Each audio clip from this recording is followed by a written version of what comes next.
invitation to the White House, conservative grassroots groups talk with the president. We'll talk to one person who was there. Pro-life push. The House may vote on a bill banning abortions after 20 weeks. How it compares to laws around the U.S. Aid to Puerto Rico. Days after Hurricane Maria, millions are still without food, water, and power. What the president is doing. And saving ancient Christian communities. Iraqi native Mother Olga of the Sacred Heart tells us her plans to bring her brethren back home. On EWTN News Nightly for Tuesday, September 26, 2017.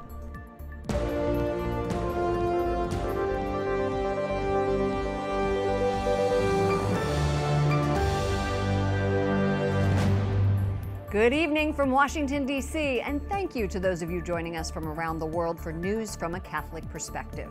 I'm Lauren Ashburn. New sanctions are slapped on 8 North Korean banks and 26 bank workers living abroad. They come as the United Nations has also recently passed its toughest sanctions package targeting North Korea. It's all part of an effort to isolate North Korea over its nuclear weapons program. At the White House today, President Trump met with Spanish Prime Minister Mariano Rajoy, who also condemned North Korea, saying we all have to be forceful. Last night, President Trump invited top conservative leaders to dine with him at the White House. We'll talk to one of them in just a minute. But first, some Washington insiders are telling News Nightly that President Trump is giving unprecedented access to right-leaning organizations. President Trump opening the White House doors to grassroots groups. For 8 years, we have not been allowed in the White House. I was in the Oval Office with about 5 other people. We've been invited to a number of meetings at the White House for input. And they're taking advantage of their proximity to ensure that President Trump follows through on campaign promises. They can do what they have to do. I'm pro-life. And to put conservative priorities front and center. It's more than I think most social conservatives had hoped for. I think that particularly in the area of pro-life, it's been consistent and strong. Marjorie Dannenfelser of the pro-life lobby group Susan B. Anthony List is energized by what the president has done so far. There are several items that are very measurable, that are very successful. One would be the reinstatement of the Mexico City policy. That policy prohibits American tax dollars from funding abortions abroad. For Dannenfelser, the president's biggest success so far? So help me God. So help me God. Supreme Court Justice Neil Gorsuch. But there's no question that the Supreme Court Justice Neil Gorsuch is a complete success. If we can get even one more like Neil Gorsuch, we're talking about overturning Roe versus Wade. Well, what we really need is tax reform in a meaningful way. Jenny Beth Martin heads Tea Party Patriots, one of the nonprofit groups targeted by the IRS under the Obama administration. And so as long as the code is simpler and the system, the overall tax system is fairer and flatter so that it grows the economy, then I think that we at Tea Party Patriots will support it. Tax reform is just one issue promoted by the Trump team in its email, The Trumpet.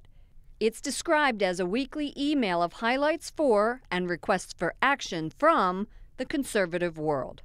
And that's something these leaders are happy to carry out. And now we're joined by Penny Nance, President and CEO of Concerned Women for America, one of the women who attended last night's dinner at the White House. Welcome back to the program, Penny. Good to be here, Lauren. Thank you. Your group promotes pro-life legislation and public policy with 400 chapters around the country, 40 college chapters. Yes.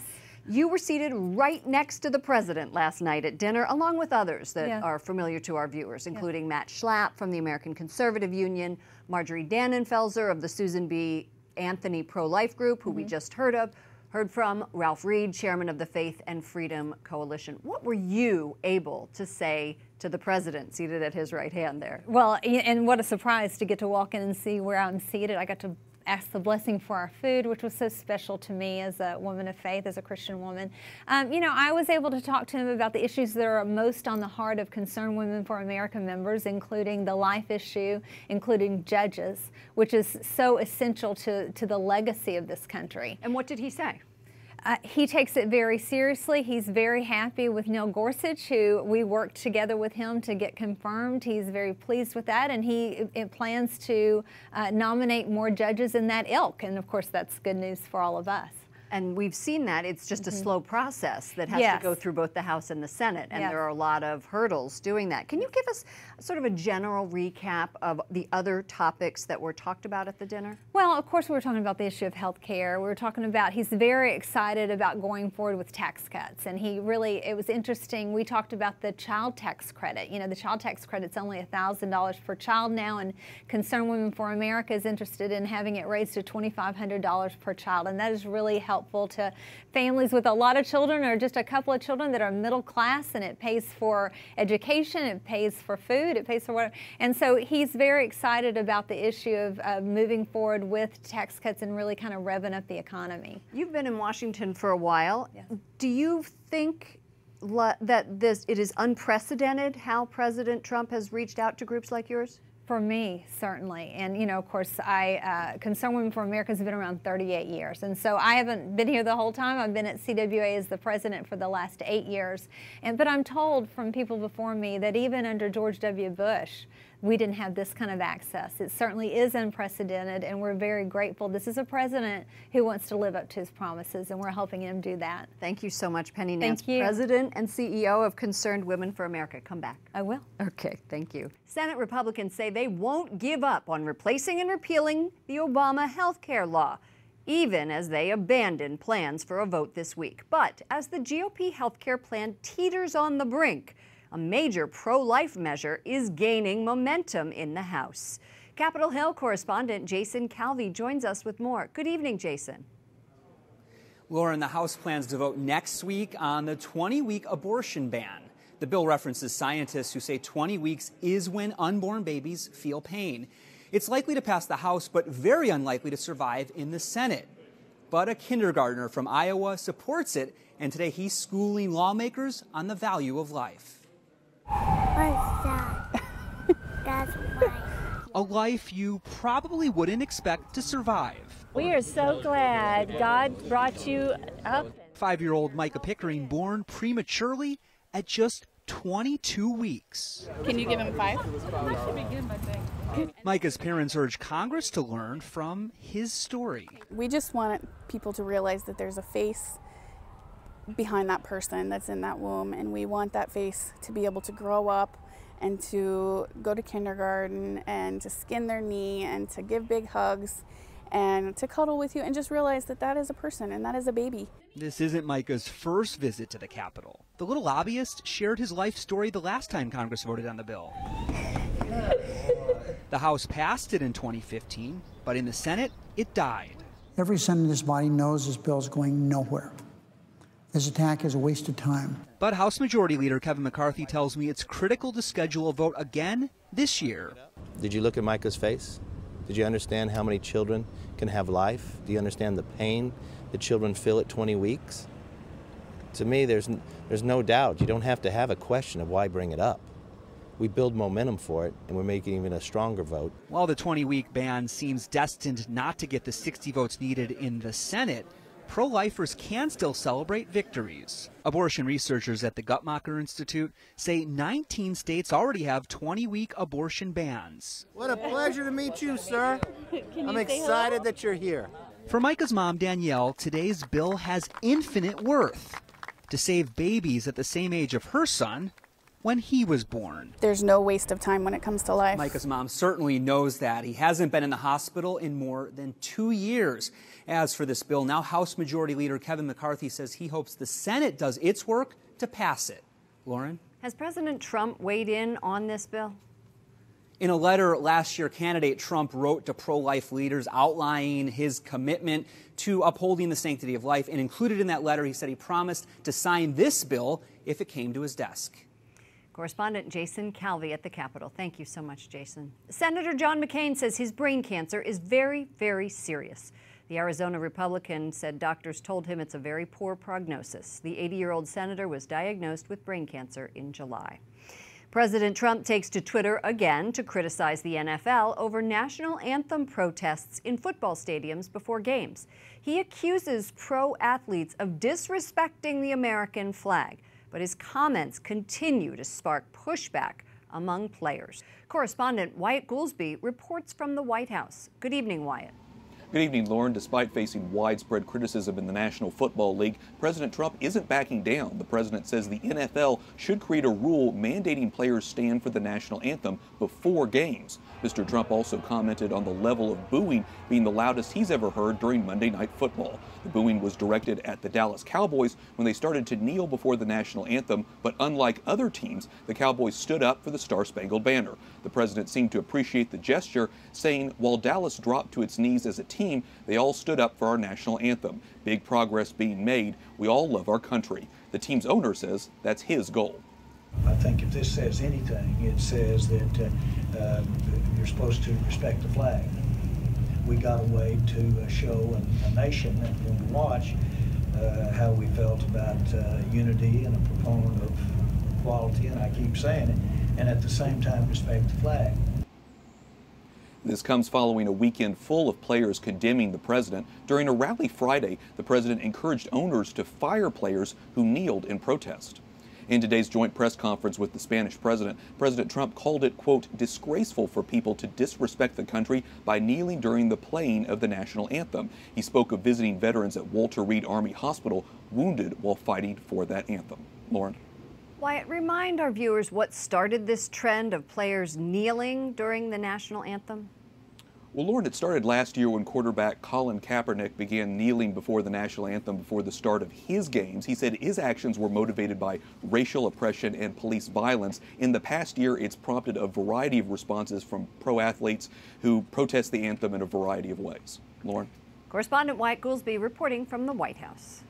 President Trump says he'll visit the Virgin Islands and Puerto Rico next week. Hurricane Maria left 3.4 million people in Puerto Rico without food, water, fuel, and power. Satellite images show Puerto Rico in the dark, and the territory's medical system is straining under the burden of providing services.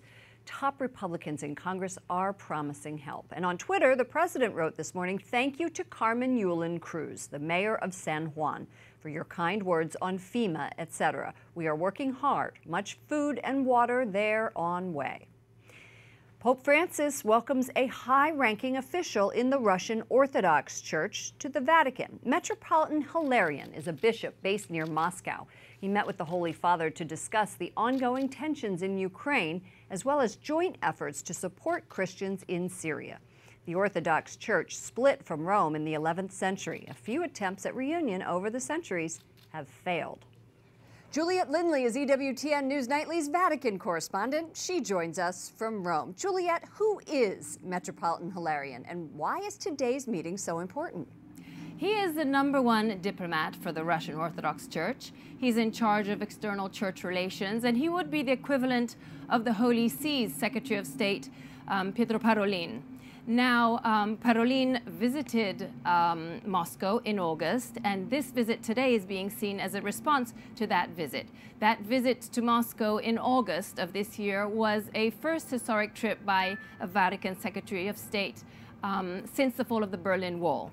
Now, Parolin met Patriarch Kirill when he was in Moscow, and it was seen as an important tightening of ties between the Russian Orthodox and Catholic churches. And symbolically, Parolin brought with him the relics of St. Nicholas of Bari, a saint venerated both by the Russian Orthodox and by the Catholics. And it seems to me the relations between the Russian and the Holy See as a result of that are good. Is that correct? Well, as you know, the two churches have been divided for centuries. But during this papacy particularly, the Pope is making a great push for Christian unity. And Vatican experts would say that Pope Francis is making a great effort to bring the two sides together, particularly because they say as the West becomes increasingly secular, they say the East is fertile ground for the growth of Christianity. Now, a momentous step bringing the two sides together took place, as you will remember, in February of 2016, as Pope Francis was on his way on his apostolic trip to Mexico, he stopped in Cuba and he met Patriarch Kirill. Now, it was the first time that the heads of the two churches came together in almost 1,000 years. But of course, the key question on everyone's lips is if and when Pope Francis will make an apostolic trip to Russia. And I understand Benedict XVI also met with Metropolitan Hilarion. How did that meeting go? Indeed. Metropolitan Hilarion met Pope Emeritus Benedict, and Benedict asked about the increase of faith within the Russian Orthodox Church and the revival of faith. And Hilarion mentioned that there have been increasing numbers of churches being built and monasteries, and also that the introduction of theological studies had been made into secular universities. Thank you so much, Juliet Lindley, EWTN News Nightly Vatican correspondent. Thank you, Lauren. Coming up, Representative Diane Black on the president's plan for tax reform. And a last-ditch effort in Alabama. 2 Republicans fighting to win a hotly contested Senate race.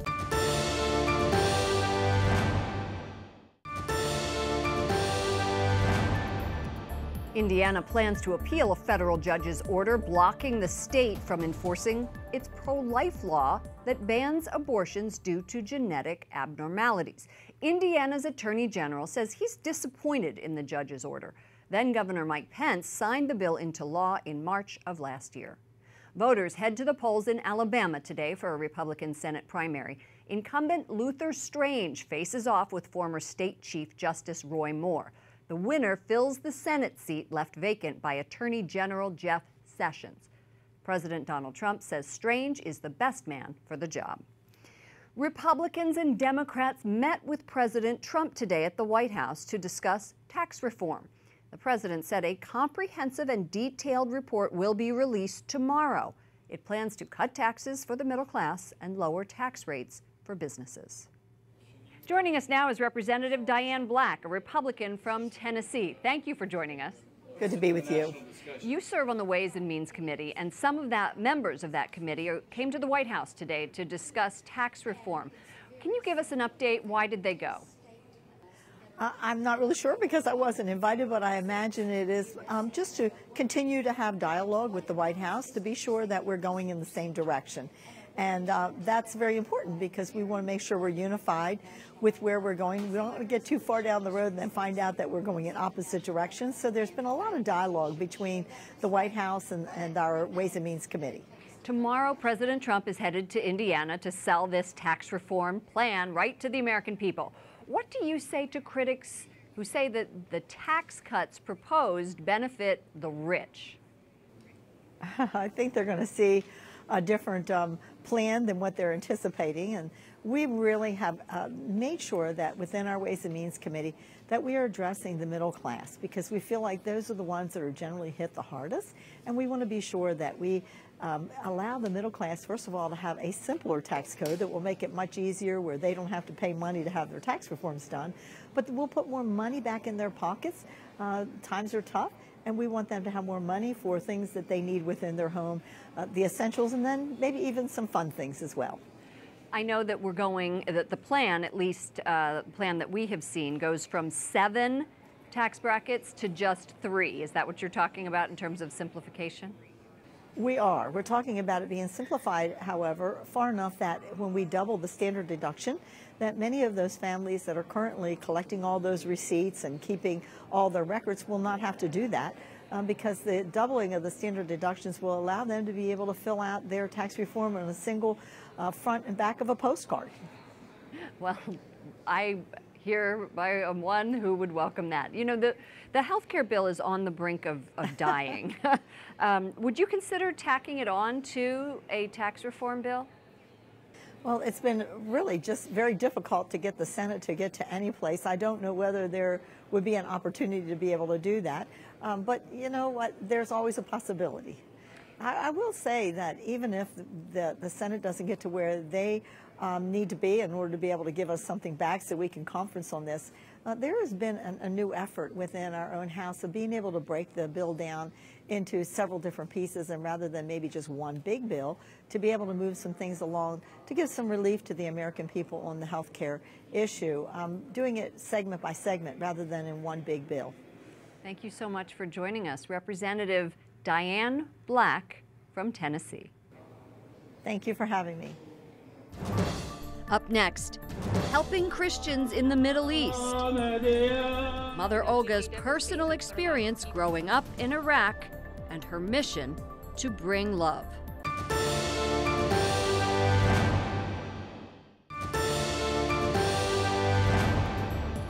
We celebrate the feasts of Saints Cosmas and Damian today. Both were early Christian physicians and martyrs who were killed for their faith in Syria. They were twins and born in Arabia in the 3rd century. In addition to St. Luke, Saints Cosmas and Damian are patron saints of doctors. The president of Iraq's Kurdish region, Masoud Barzani, is claiming victory after yesterday's non-binding vote to split from Iraq. He called on Baghdad and neighboring countries to respect the will of the 91% of voters, or 3 million people, who voted yes on Monday. Sitting down with his military officers, Iraqi Prime Minister al-Abadi said the referendum is unconstitutional. Turkey and Russia also opposed the idea. The U.S. State Department says while our relationship with the people of Iraqi Kurdistan hasn't changed, we believe this vote will increase stability. Joining us now is Mother Olga of the Sacred Heart from the Mother Servant of the Daughters of Mary of Nazareth in the Archdiocese of Boston. So lovely to talk to you again, Mother. Thank you, Lauren. It's a blessing to see you all again. What is your thought about the Kurdistan referendum? You know, I've been praying a lot the last few weeks about this situation and praying for peace, because that's the last thing this country really needs. The people have suffered so much, and all the people who have been displaced from all the Christian villages now up in the north, you know, they thought that would be kind of a safe haven for them. And unfortunately, and if these days of election, you know, will be challenging, and then will be a civil war in the country, you know, it will be devastating for a lot of people, but particularly for Christians. You know, your personal experience, you grew up in Iraq, you witnessed 4 wars. What inspired you to help children there? Because I saw that in my own life. I was only 13 when the first war started with between Iraq and Iran. And very often when I speak to school children here, I tell them as a child and a teenager, I never was able to dream about what I would do with my life, where I will go, because it's hard to imagine like 8 years of my life and people of my generation. Just one war took 8 years of my, you know, childhood and early teenage years. And then after that war stopped just for a year and a half, then that was the war between Iraq and Kuwait, and then the first Desert War, and then 10 years embargo, and then 2003 war. I just felt like as children particularly, they suffered the most from losing loved ones, losing friends. When my school was bombed, I lost so many friends and teachers. I can't imagine that. You know, I have small children, and I can't imagine that happening to them. Now, after ministering here in America, you decided to become an American citizen. Now that you are an American, what are you doing for those Christian communities in Iraq? You know, I'm trying to educate people about the nature of Middle East, and I know it's very complicated, but, you know, as a person who grew up there and grew up in a country with many, many ethnic groups and different religions, you know, I try to be that voice for the people of Middle East in general, but particularly people of Iraq, and more so the children. You know, I remember as a teenager going to the church every day. I used to sing in the choir, and then at age 16, I even, you know, helped, unfortunately, wash body of the, you know, dead soldiers and people who died during war. So, you know, no teenager will be able really to see those images and still, thanks be to God, be where I am today. So I really try to be a voice of education here on behalf of Christians of Middle East. Thank you so much, Mother Olga, for joining us. God bless you. Thank you for all of your good work. Please keep praying. Mother Olga will speak in October in Washington, D.C. In Defense of Christians is hosting a summit, and to learn more, you can visit indefenseofchristians.org. Finally tonight, The red carpet comes to the Vatican for a movie premiere about St. Maximilian Kolbe. To jest wola Boża. Two Crowns highlights the mission work and the evangelization movement led by Kolbe. St. Kolbe was a monk and a martyr at Auschwitz. The movie is set to appear in Polish theaters October 13th, but was screened last night at the Vatican. For all of us here at EWTN News Nightly, to all of you around the world, thank you for watching. I'm Lauren Ashburn. We'll be back tomorrow with more news from a Catholic perspective. Good night, and God bless you.